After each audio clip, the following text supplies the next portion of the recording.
Okay, there it is right there. Can you see it? Let me put it down there. Can you see that?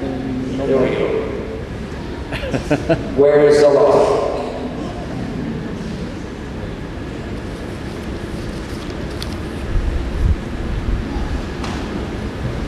I don't know who asked the question, but I want you, if you know who asked, reach over and punch them, make sure they wake up, because obviously they were asleep when we did that.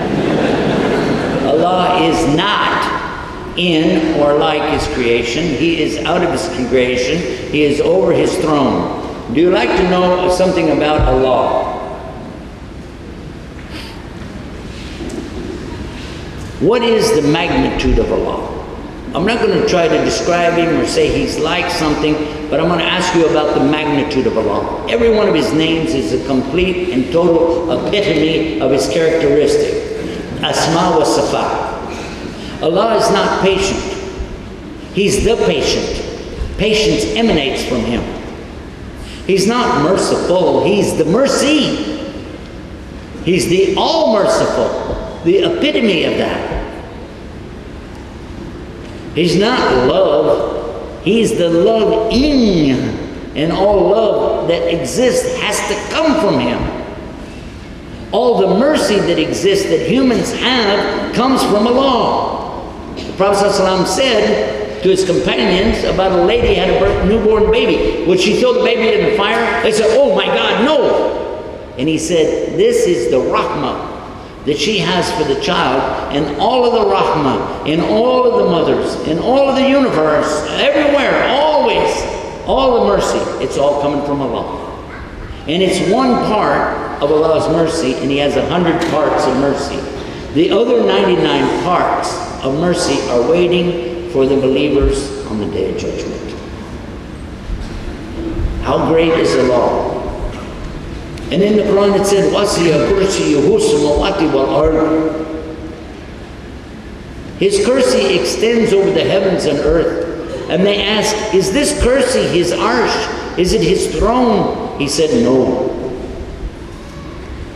In fact, He said it's in front of the arsh, at the level of where the feet would be.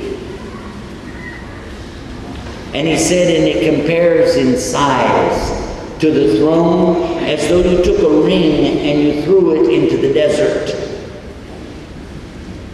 The kursi of Allah is tiny, like a ring in the desert compared to the arsh. If you flew over the Sahara Desert and you dropped a ring out of a helicopter, you fly back to Cairo, you get some camels and you take off and you go into the desert looking for it. Will you ever find it? Will you ever find it? In fact, if you don't come back pretty quick, they're never going to find you either.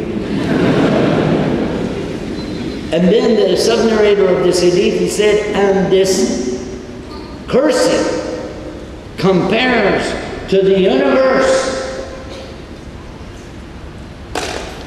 the same way. Meaning that our whole universe is tiny compared to the kursi, like a ring in the desert. And then though, as big as this huge thing, whatever this kursi is, compared to the arsh, no, it's small and the arsh is bigger. And read the rest of the verse. وَلَا يَؤُودُهُ حِفْظُهُمَا وَهُوَ الْعَلِيُّ الْعَظِيمُ. And He never grows weary of taking care of any of it. And He is mighty, mighty above all, Azim. That's why we say Allahu Akbar. Allah is the greatest. There is nothing compares to Allah. How dare you compare Him even to the throne? How could you compare Him to the kursi? How could you compare Him to the whole universe? And certainly, how are you going to compare Him to a human being? Astaghfirullah. May Allah forgive us. Allah guide us. Ameen.